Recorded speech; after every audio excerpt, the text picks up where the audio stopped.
Hello from the BBC World Service and welcome to the latest edition of the Documentary Podcast. Every week we bring you a range of stories from our presenters and reporters across the world.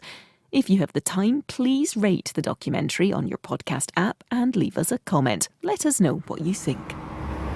Well, it's great to have you with us for the next hour for Corruption Incorporated. And hopefully if you like what you hear, you'll write us a review or tell your audio fiend friends about us. This is the gobsmacking story of Odebrecht, a company that was Brazil's premier construction firm and the largest in Latin America. It's a tale of politics and greed, and Jessica dos Santos Cruz, a Brazilian journalist, has been working on this for a good many months now. What I've learned in these months is that ordinary people are very impacted about the corruption in Brazil, and the huge amount of money that has been paying in bribes could serve for education, health, public system. Okay, listen up. Corruption Incorporated.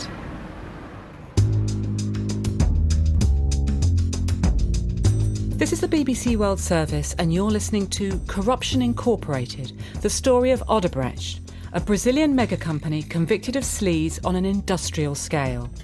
I'm Linda Presley, and for the next hour, do stay with me and journalist Jessica Cruz, my guide and translator in Brazil, as we propel you to the heart of the largest bribery scandal in history. Odebrecht case implicated almost 1/3 of our senators and almost a half of the Brazilian governors. This makes Watergate scandal seems like a couple of kids playing in a sandbox. A couple of kids playing in a sandbox. This case was huge. And not just in Brazil.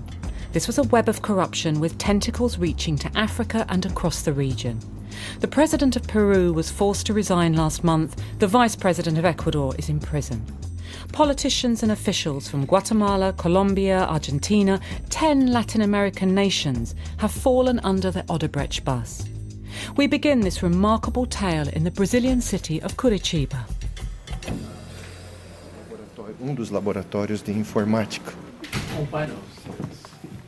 Fabio Salvador's a technical manager, and he's leading us through the airy, tiled corridors of the federal police headquarters. You might have seen it on the news.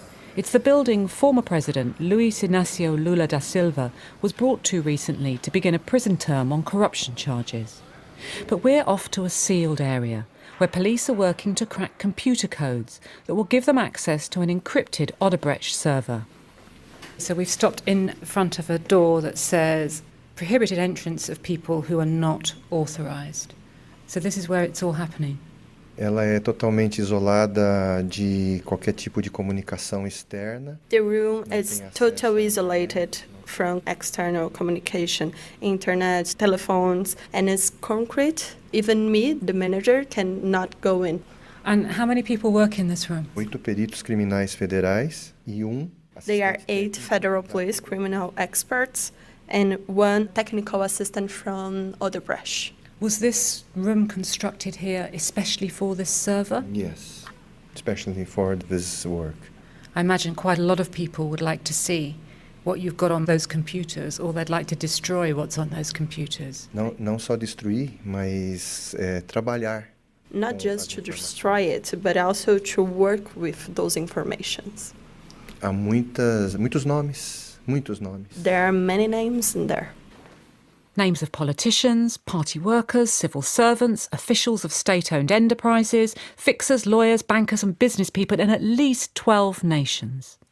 Odebrecht, Latin America's largest construction company, with interests in oil and gas, agriculture and transport, has built stadiums, dams, airports and transport networks. The hundreds of millions of dollars paid in bribes for favours and contracts in Brazil and abroad generated gargantuan profits of billions. Often the dirty money was used to fund political campaigns. In plea-bargain testimony, Emilio Odebrecht, whose father founded the company and whose son Marcelo would go to jail, described this entrenched relationship with politicians. Isso existe desde a época de meu pai. This existed since the time of my father. He had a way of organizing it, I had my way, and Marcelo had his.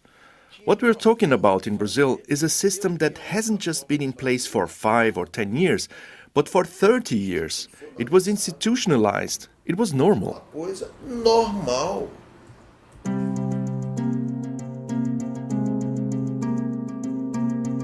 In 2016, Odebrecht and its subsidiary Braskem admitted corruption in 12 countries and agreed to pay at least $3.5 billion in fines in a record-setting case brought by the United States collaborating with Brazil and Switzerland. This was organised crime, highly organised crime. There may not have been shootouts, killings and bloody carnage, but the sheer scale of it, especially in Brazil, leaves even the lead prosecutor in Curitiba, Delton Dallagnol, struggling to describe it all.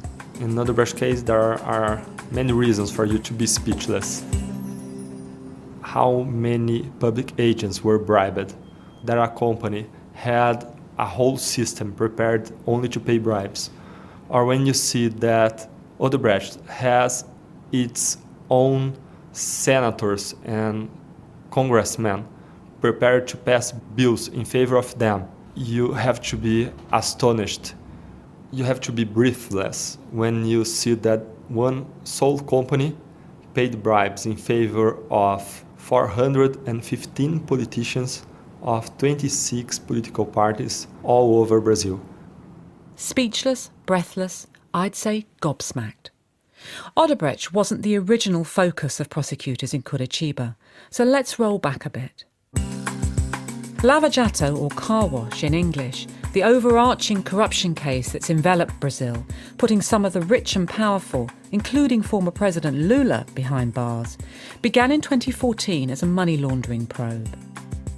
Then focus shifted to Petrobras. At Brazil's mammoth state oil company, where top managers were appointed by political parties in power, investigators uncovered evidence that a cartel of engineering corporations, including Odebrecht, paid bribes to secure contracts at inflated prices. Petrobras became a colossal piggy bank for its executives, politicians and political parties to raid.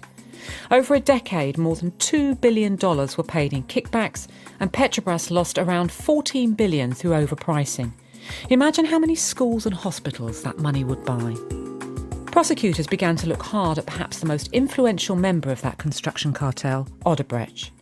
In plea-bargain testimony, Marcelo Odebrecht, the convicted former CEO, explained how his company organised its finances. We knew, I knew, and the top of the company knew that we always moved from 0.5 to 2% of the group's income over the years. So that's 0.5 to 2% of company income that would remain off the books. We're talking about a company group that built 100 billion reais in a year. If we talk about 2%, that's about 2 billion reais. That's up to $700 million committed to undeclared payments used to win contracts, fund politicians and buy favours. So you're probably thinking, haven't we heard all this before? Big business behaving badly. What's new? Well, there's one element that makes the Odebrecht story simply staggering. The company created a whole department to organise its crooked deals. It was called the Division of Structured Operations, and executives managed its shadow budget via parallel bespoke computer systems. They protected the system using not only long passwords, but also some files that they kept in devices. And these files were, for example, pictures, and these pictures were translated by the computers in codes. And when you have more than a long password, but you have a picture, it's very, very hard for you to reproduce the code without having the file. And why didn't prosecutors have the files? We, in fact, found on the cell phone of Marcelo Odebrecht some information that there were orders to destroy evidence, to clean devices. It seems that the devices that contained the files that could open the system were destroyed. We tried to rebuild the system in a lot of different ways. We asked the help of FBI, but it turned out that we would need a lot of computers doing only this for more than 100 years in order for us to have the lucky strike of opening the system. É sistema extremamente complexo. It is a really extremely complex system we have never seen in the federal police before. But Fabio Salvador, talking to us outside the concrete bunker that houses the Odebrecht server, is optimistic after they had a breakthrough in February. Great fight for criminal expertise in Brazil. Nós seremos vencedores. Yeah, we're gonna win. The Division of Structured Operations used two computer systems. The first allowed communication internally and with outside financial operators. The second, the one the authorities are wrestling with, was used to make and process payment requests. But Brazil's police did obtain some printouts from that system, and these would seal the fate of the well-oiled sleaze machine at Odebrecht. It happened like this. By June 2015, there was enough evidence to arrest an uncooperative Marcelo Odebrecht. And when the police got access to one of the Structured Operations executive's Hotmail accounts 6 months later, they found emails related to transactions and a spreadsheet created by Maria Lucia Tavares. She was secretary in the bribes department. When the police raided her home, they found dozens of hard copies of documents itemising illicit payments stashed in her wardrobe. She'd apparently printed them off to make it easy for her boss to look at, but then hidden them as the noose tightened at Odebrecht. In news video, Maria Lucia Tavares appears handcuffed in T-shirt and jeans. Once detained, she cooperated. We received the spreadsheet. This file came with the codenames of the recipients, the amount of money to be paid, and the date of delivery. I waited for the boss to send me the relevant addresses, and I would give those to whoever was delivering it.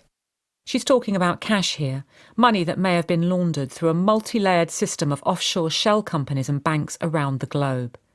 In Brazil, it was delivered by doleros, black money dealers, or by mules who traverse this huge nation's shrink-wrapped bricks of banknotes hidden beneath their clothing. Brazilian politicians were usually paid in cash. Others had secret bank accounts.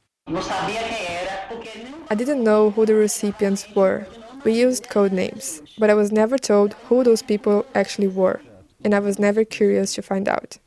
So Maria Lucia Tavares wasn't interested in the real identities of Crocodile, Dracula or Sauerkraut, or in knowing who Viagra might be, a male cash recipient with a wife decades younger than him. The Brazilian press has had great fun with this, and although the authorities have worked out who many of the code names belong to, the police chief of Paraná, Mauricio Valesio, says some remain a mystery. We hope to identify those nicknames that we don't know, and the others we have to get more information about the story, because it's not enough just to have the nickname. I have to understand what was the reason to give $200,000 to somebody. So basically, you've got this spreadsheet with the nicknames and a sum of money next to it, but that's not proof that they got that money. This is part of some steps of the investigation. That's not enough. So there are still more arrests to come? Yes, a lot. Not only to say that somebody is guilty. It can say that somebody is not guilty. Odebrecht executives gave testimony. Did they tell you the whole story, do you think? Now it's working to check everything that was told. We had to wait because it's going on, so... It's very diplomatic of you. Yeah, thank you. Thank you very much.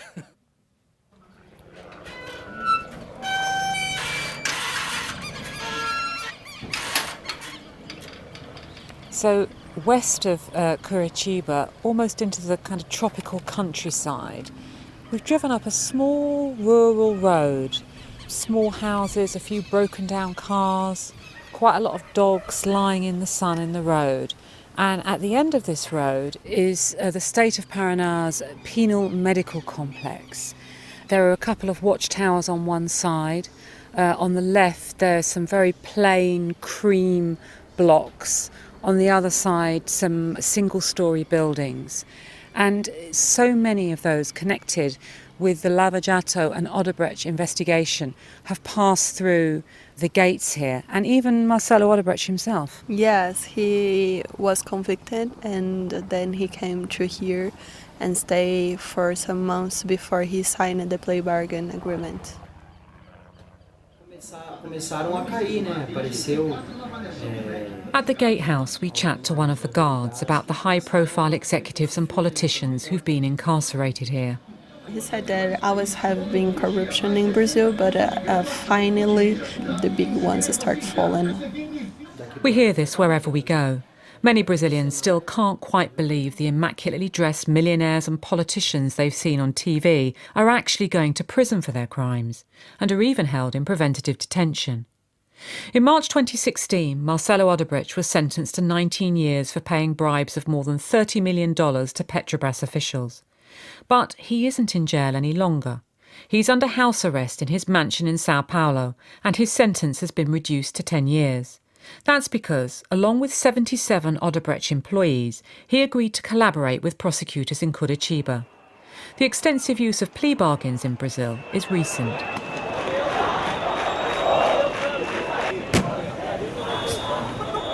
In 2013, in some of the largest demonstrations the world's ever seen, hundreds of thousands of Brazilians took to the streets. Protesters were angry about poor public services and the huge cost of hosting the impending Football World Cup. The cry went up against corruption. Dilma Rousseff, the president of Brazil and Lula's protégé in the PT Workers' Party, who'd later be impeached for manipulating the budget, heard that cry and introduced reforms that meant prosecutors could make deals with suspects more easily to reduce sentences in return for information.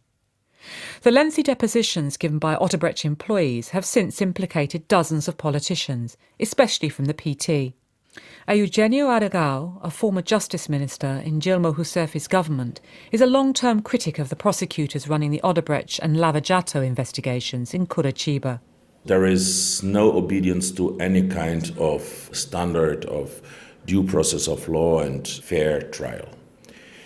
Most of these investigations have been done through the so-called cooperation agreements with suspected persons. Right, the plea bargains.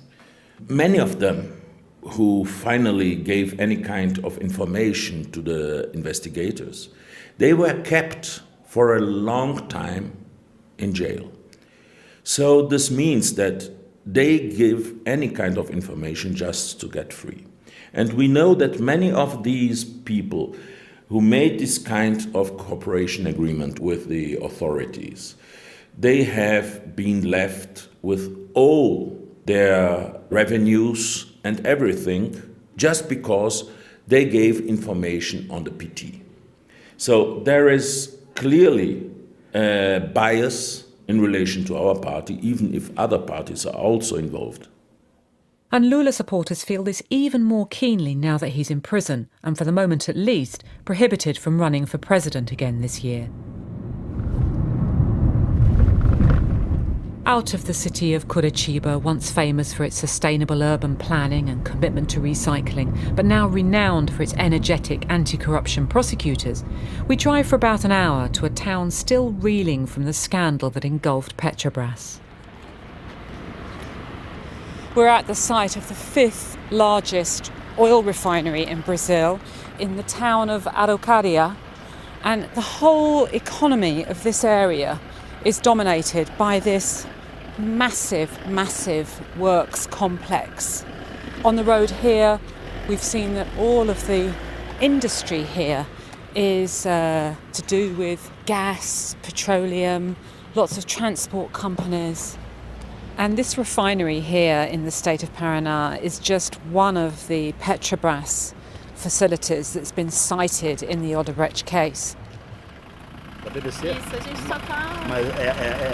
We're not in the car park very long before we're moved on by security. Just to change the Turn the car around, OK. Odebrecht employed a lot of people and made big bucks over the years from its contracts at refineries. The profound economic recession that began in Brazil in 2014 was compounded by the corruption investigations. Petrobras lost business, value and, critically, in a small community like this one, jobs. Jordana Silva, who runs a local restaurant, certainly notices the difference. Mudou bastante em relação ao movimento aqui, deu uma caída assim de It changed a lot for us. We lost about 20-30% of the clients. That's because there are less people being employed there at the refinery. Sim, bastante gente conhecidos nossos. Yeah, a lot of people we know tell us there are many people who are fired, including them. So we know that a lot of people are being fired in Petrobras. So is there a sense in this town that you wish that Lava Jato and the whole Odebrecht thing, that nobody had ever found out?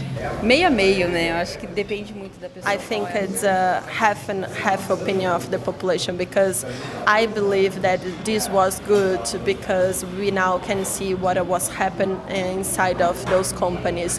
But some people think that it's not good. Some people that support the politicians. Do you think there's going to come a time when Petrobras is going to re-employ people and the economy will get better here? Eu acredito que sim. Yeah, I believe yes. I think we have to have hope.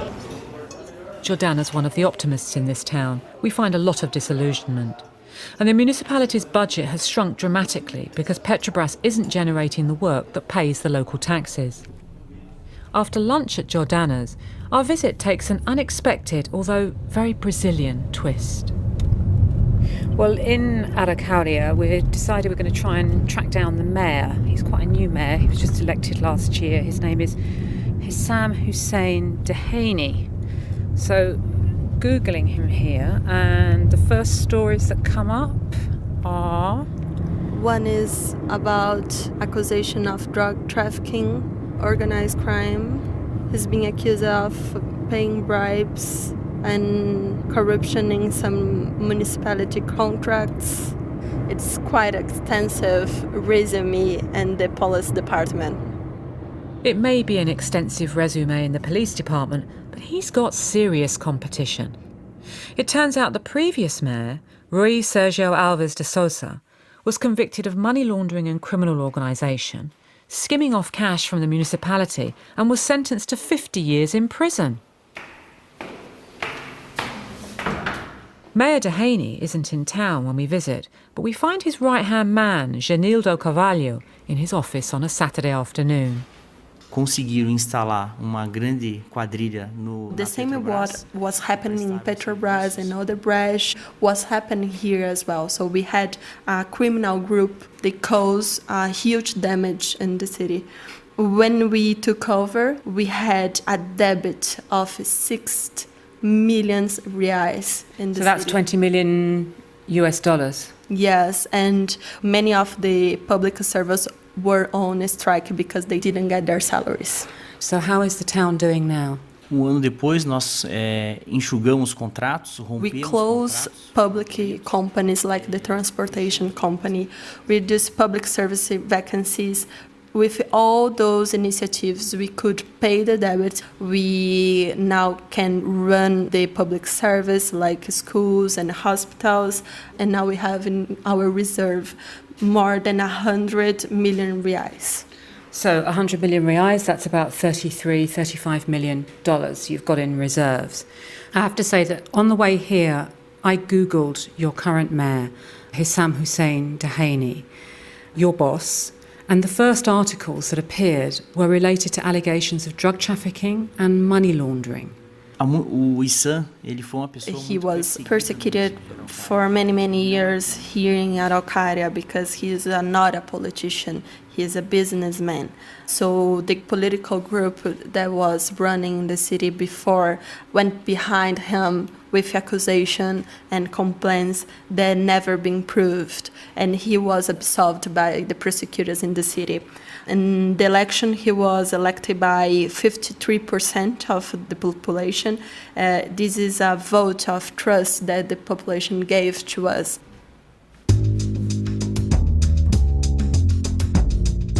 This is Corruption Incorporated on the BBC World Service. The story of Odebrecht, a Brazilian multinational that bribed its way to lucrative contracts in Brazil, across Latin America and in Africa too. This was a company that became the largest construction outfit in the region. Brazil too was booming a decade ago. Luiz Inacio Lula da Silva was elected as president for a second term in 2006. And the PT, or Workers' Party, adopted a growth acceleration programme.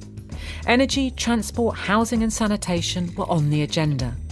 Work continued under Lula's successor as president, Dilma Rousseff, together with a massive building schedule for the Olympics and the Football World Cup.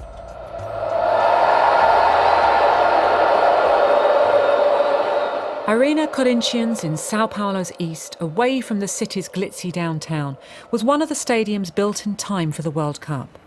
Gabrielle Nicolati shows us round. Wow, what a magnificent stadium. Yeah, nice. There are banks and banks of white seats, all of the trimming in black and white being, of course, the Corinthians' colours. It seats nearly 50,000, and Odebrecht was the main constructor here. It hosted the opening ceremony and the first game of the World Cup, Brazil versus Croatia on the 12th of June 2014. Brazil won 3-1. Won 3-1. This game, it's part of history to Arena Corinthians, no? And the pitch is exactly 777 metres long and brings to mind one of the most celebrated championship victories, which was in 1977. The 7-7 championship breaks a long time without any championship, like a Liberty Day. Like a Liberty Day. Liberty Day, yeah. And how old were you in 1977? I don't born. You weren't born? I don't born. But one of the Corinthians' most famous fans would certainly remember 1977. He was reported to be very happy earlier this month as he watched his team beat their arch-rivals Palmeiras, not at the stadium, but on TV from his prison cell. Former President Lula was jailed after his conviction on bribery charges was upheld, part of the Lava Jato anti-corruption operation. Although the Arena Corinthians was a private, not public construction project, it's featured heavily in the Odebrecht case, especially when Marcelo Odebrecht, the convicted former CEO of the company, told prosecutors this. Basically, there was a request from Lula to my father, help Corinthians, the team closest to my heart, to build a private stadium. His father, Emilio Odebrecht, also testified that the company's investment in the stadium was a kind of gift to former President Lula, a recognition that company turnover apparently rose sevenfold during PT rule to more than $40 billion in 2015. But the cost of building the arena turned out to be huge. Rodrigo Capello, a sport business journalist for Globo, takes up the story. Corinthians, at the start, they wanted a small stadium with the cost of 400 million reais. Which is roughly $130 million. Yeah, but then the World Cup came and the FIFA made a lot of demands, so the project started to get bigger. Right now it costs around 1.2 billion reais. So that's 3 times what was imagined in the first place. I read that one of the Odebrecht executives said in his plea bargain that the project started off as a Volkswagen and ended up as a Lamborghini. Yes, the Arena Corinthians isn't the best business to Odebrecht. It was a bad business for them. Odebrecht thought it'd recoup its investment through a tax credit scheme run by Sao Paulo's City Hall. That proved unreliable. And Arena Corinthians failed to sell the naming rights of the stadium. There are allegations against at least 3 public figures in relation to the building of the stadium. Andrés Sanchez, recently re-elected as president of the Corinthians and the man who brought Ronaldo and the glory days back to the club, is one of them. Russian. Right. Okay, all right. We were surprised this famously curmudgeonly entrepreneur and PT congressman, who has what some might describe as a hate-hate relationship with the press, agreed to meet us. I asked him about plea bargain testimony from one of the Odebrecht executives, who claims Sanchez was paid 3 million reais, about $1 million, to finance his bid for Congress. I'm still waiting those 3 million reais. In this country, people talk too much and prove not much. I didn't receive anything, but if they want to give me money, just give me money. So why would they say it? It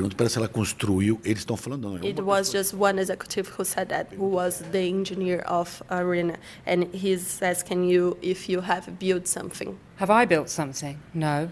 If you build something, you work with an architect and an engineer, they fight every time because of everything. So I was in the middle, try to make things easy. So we had a lot of conflicts. So what you're saying is the Odebrecht executive said this because of bad feeling, basically? Não posso afirmar isso, mas I can't say it because I don't know. I just had a relationship with the president, Marcelo Odebrecht, some higher executives, and they never say anything about me. While Andrés Sanchez is a congressman, Brazil's law of privilege applies to him. This is legislation relating to politicians, judges and military officers.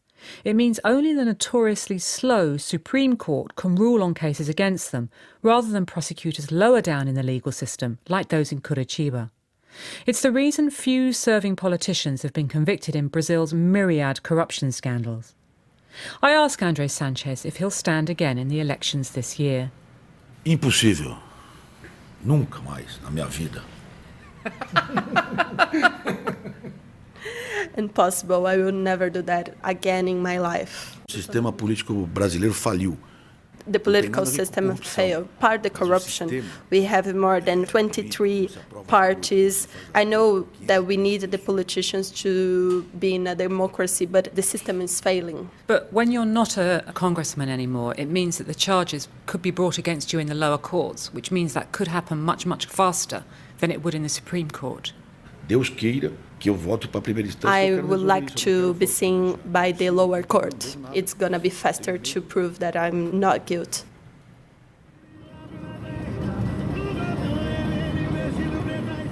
In a taxi from Brasilia's airport, you get great views of the federal capital, a modernist 20th century city built on an elevated plateau under wide blue skies. A labyrinth of corridors crisscross Brasilia's space-age Congress building. There's a lot of exposed concrete, bronze busts of notable parliamentarians, and bright splashes of modern art. But some, perhaps many Brazilians, might call this a den of thieves. Because out of a total of 594 senators and members of Congress, a staggering 220, that's more than a third, are alleged to have taken bribes from Odebrecht. Jessica, give us the stats. We have 76 from PT Party, also 48 from PSDB, 41 from PMDB, 22 from PP, 17 from PSB, 16 from DME. And these allegations only relate to the Odebrecht investigation? Yeah, we have other constructors companies being investigated, another 16. We set off to track down two other politicians with connections to the Corinthians Stadium. First, Sao Paulo's former mayor, now minister, Gilberto Kassab, who's alleged to have pocketed around $7 million from Odebrecht to fund a new political party, with the expectation he'd help secure public funding for company projects, including the stadium. What we understand is that Gilberto Kassab, the Minister of Technology, has been invited to one of the meetings here, committee meeting, so we're just going to see if we can stop him as he goes in. He's a no-show. But after we request an interview, we get a written statement. It underlines the minister's trust in the justice system. He tells us all the election donations he received were in line with legislation and duly registered. Which floor? 8. So we've just spotted Vicente Candido, the PT congressman, who's been accused of taking bribes from Odebrecht, 50,000 reais, just a bit more than $15,000, in exchange for trying to get public funding for the Corinthians Stadium in Sao Paulo. We've just stepped out of the lift and he's here on the phone. Hello, hi. I'm from the BBC in London, and I know that you've been cited in the Odebrecht testimony taken from the executives. What I read was that the charge against you is that you were trying to get public funding for the Corinthians Stadium in Sao Paulo. Is that right? Claro que não, estou me defendendo, acho que foi uma I don't want to talk about that. I think it's a responsibility for the judge, and we talk about that in the justice. What do you think about the whole investigation into corruption in Brazil, the Lava Jato investigation and the Odebrecht investigation? Qual que é a opinião do senhor sobre a Is it a good thing for Brazil? Tem coisa boa, mas hoje I acho think que there ela are mais some good, but mostly now it's been bad because the justice and the prosecutors has been exaggerated and being over the justice. The reservations Vicente Candido has about how the judiciary is prosecuting corruption have amplified hugely since Lula was jailed. Many Brazilians believe the former president's conviction and incarceration to be politically motivated, and that there's a vendetta against the PT or Workers' Party. Regarding Odebrecht, Eugenio Aragão, the former PT Justice Minister, says evidence from that encrypted computer system we heard about earlier is questionable. Most of the data of Odebrecht has been manipulated. Many of these data were corrupted by the people of Odebrecht. They changed many of the information. So they made it look like that they were paying more PT people. Exactly. Is that what you think? Yeah. We know from many of the lawyers of the defendants, they said that there was a clear interest of the investigators on information about the PT. We don't think that all of them were just saints, that they did not do anything. I think probably many of them did that what most of the politicians in Brazil did. There is a kind of dirty relationship between private enterprise and politics in Brazil.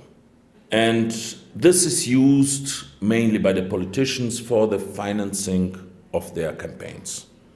And on the side of the enterprises, this is used mainly to get better contracts. But I think people listening to you would say that the evidence is overwhelming against the PT and against many political parties in Brazil. It's not. But a third of the national politicians that have been mentioned in the Odebrecht investigation are PT politicians. But what kind of information is this? For us, it's not reliable, simply because we do not consider the prosecutors in Curitiba as impartial.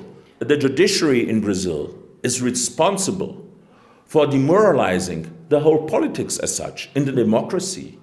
This is extremely dangerous. So the average Brazilian thinks simply politics is something which is not worth to do, because this is a dirty business. It is a dirty business, though, isn't it? It is not. Actually, the majority of people in the PT deplore any kind of bribery and any kind of deviation of public behavior.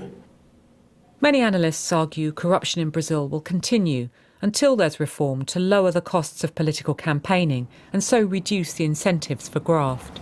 We believe that we vote freely for our candidates. However, what happens is we vote in those who appear the most. Delton Dallagnol, lead prosecutor in the Lava Jato and Odebrecht investigations. The ones who appear the most are the ones who spend the most.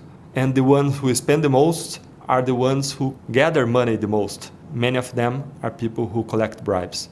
Some of the other commentary I've seen here in Brazil is accusations that prosecutors are politically motivated. For example, I saw something that you called the former President Lula the maximum commander, the big commander of the Lava Jato scandal. All over the world, when prosecutors charge politicians, they say that they are politically persecuted. It is very important to point out that all the public agents who work in this case, they were picked to work in this case before the first politician to appear. This case attracts eyes of everybody, and if we step outside the line, in this case, we would be fired. So far, we've explored the impact of Odebrecht corruption in Brazil. But hear that? Those are the voices of thousands of Panamanians. They took to the streets demanding to know the identities of people implicated in Odebrecht sleaze in Panama. This is a scandal with fallout across the region. There are ongoing investigations into politicians and officials from Peru, Ecuador, Colombia, Argentina, 10 Latin American nations. And this isn't a story about left or right, favouring one political ideology over another. Odebrecht paid off everybody to win hugely profitable government contracts. In the Casco Viejo, Panama City's tiny neoclassical old town, tropical flowers tumble from the balconies that overhang the narrow streets, and the Pacific Ocean laps at ancient walls. Ramon Arias, the chairman of the local branch of Transparency International, an anti-corruption NGO, lives here. This is a company that at some point controlled, I think it was 20% of the government budget. 20%? Yes. And at that point, you had lawyers, banks, financial companies, accountants, engineers, construction companies, subcontracting for Odebrecht. And what about amongst the ruling class here? And I imagine that you're very well connected yourself. What kind of conversations are going on about Odebrecht? People are extremely outraged until you mention somebody they know. And then the conversation kind of slips out to, let's not talk about it. There is a lot of connections. There is a lot of people that were involved. They knew Odebrecht was doing all this, and they just looked the other way.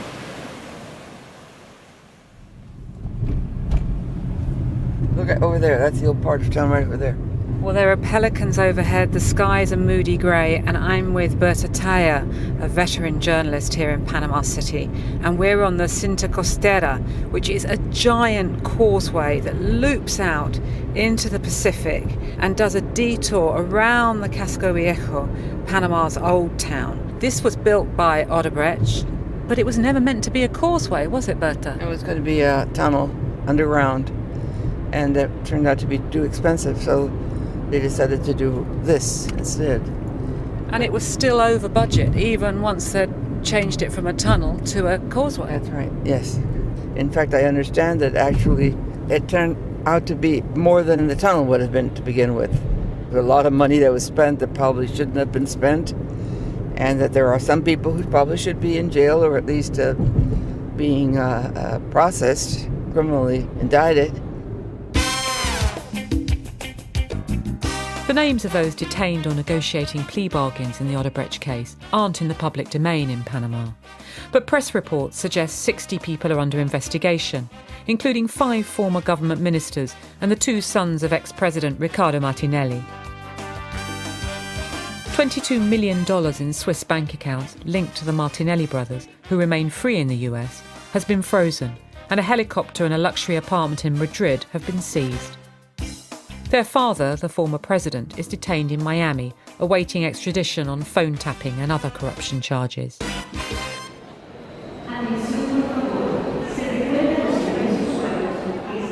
Panama City's metro and Odebrecht project is fast, efficient and cheap.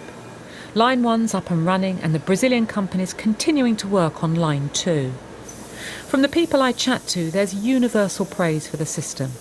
Some, like Francisco Orocu, have cut their journey times by at least 2 hours in a day. Muy bueno, muy bueno. It's really great. It's really improved life for people here in the city, because we have more time now to spend with our families. And what does he think about the company that built it? It's sad when you hear about what's going on with Odebrecht internationally, but here in Panama, the government decided not to give them any more projects. And you think that's right? Es correcto? Sí. But there are lots of people who think that they should have stopped building Line 2. That may be, but you have to think of the repercussions. Panama's a small country. If you stop Odebrecht working, it would mean thousands will lose their jobs. That would be really painful. But I do think that once Odebrecht has finished these projects, he shouldn't win any more in Panama. That's the government's line too. No new contracts for Odebrecht. But Annette Planels, founder of a citizens NGO, Maureen, doesn't buy it. If you want to do this right, you have to find another company that finished the project. Maybe it takes like a time, but you can do it. We are in a weak position to negotiate with Odebrecht because the government is supporting them to finish the projects. And Odebrecht should not be working right now because they accepted, they paid bribes. There's a confession. In the case brought by the United States Department of Justice, Odebrecht admitted bribing to the tune of $349 million inside Brazil and $439 million in countries outside Brazil. In Panama, the company was found to have made more than $59 million in corrupt payments and agreed to a fine of $220 million. Annette Planels isn't impressed. They have like $9.5 billion in projects. So $59 million in bribes it's ridiculous, really. We think it might add up to in bribes, it has to be 5 times that amount. And in overpriced, it has to be $1 billion or... overpricing the project. Yes, we think it had to be 15% of the $9.5 billion. So it has to be $1.3 billion.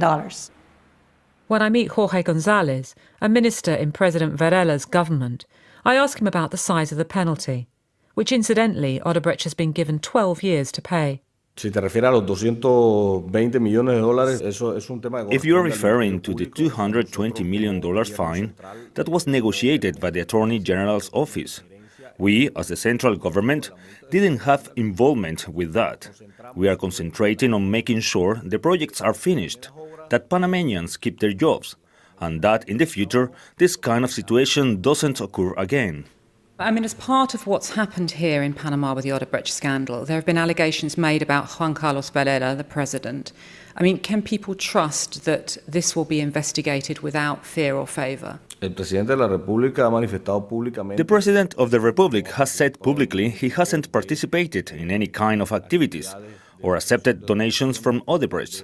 The President remains firm on that, and that justice should be served, whoever falls as a result. After I met the minister, Panama's president did a volte-face and said actually he had received campaign donations from Odebrecht. Prosecutors have been given another year to unpick some very complex cases, but I don't think Panamanians are holding their breath.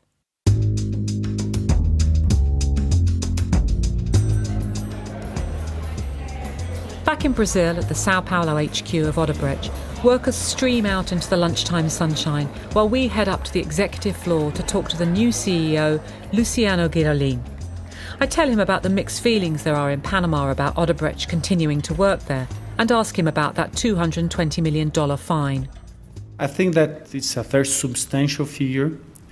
It's probably the biggest fine paid by any company in Panama. And I find that the company will only be able to pay if it continues to exist and continues to work. And tell me about the changes that you've implemented at Odebrecht since the whole scandal erupted.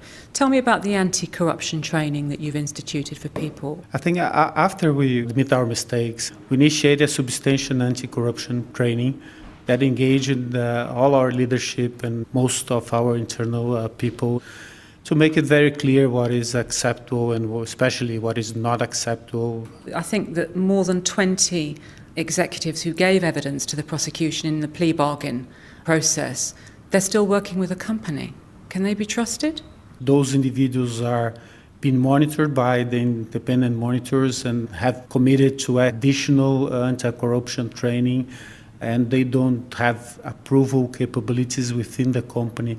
So I do believe that we can trust that the company can change its behavior and also people can do it as well. But what kind of relationship do you have now with politicians and political parties here in Brazil? I think we have very strict guidelines on how we can relate to political parties or political agencies. If Odebrecht employee meets with a public official, it has to be registered in our internal records to specifically say what was the issue and how we deal with that. So all of that's got to be monitored? We do have two monitors, one from the US and one from Brazil, in the company that have complete freedom to monitor whatever they feel like they should. Odebrecht continues to undergo a profound makeover, and no family member will serve as CEO again. Well, this is one of the most exclusive areas of Sao Paulo. There are security guards and gates, and there are high stone walls surrounding the property where Marcelo Odebrecht is serving time under house arrest. He did 2.5 years in prison, and now he'll spend the next 2.5 years here with an electronic tag before he's allowed any freedom. His house is apparently sumptuous, probably something you might expect from a multi-millionaire. It's around 3,000 square metres, we're told. It's got a very large pool. And Jessica, what do we know about the way he spends his days?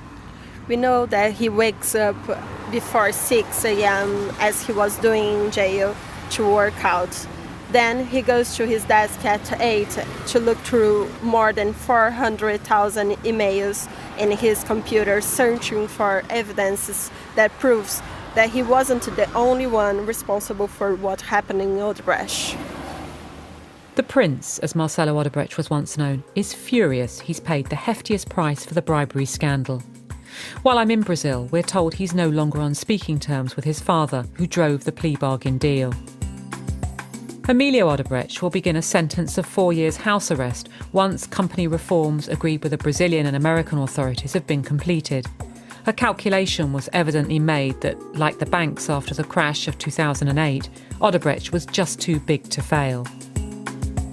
Will Brazil learn lessons from the Odebrecht story? Wait and see. That's it from Corruption Incorporated. I'm Linda Presley. The producer in Brazil was Jessica Cruz. Thanks for listening to Corruption Incorporated. Jessica, what do you think? We are in an election year in Brazil, so at least now, because of Odebrecht and car wash operation, we have more information about the people we are going to vote for.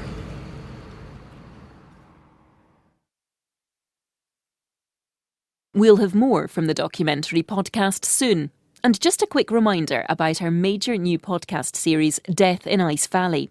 If you haven't already, please do listen to the special preview, which we've given you this week. You can download the first episode now. Search for Death in Ice Valley wherever you find your podcasts.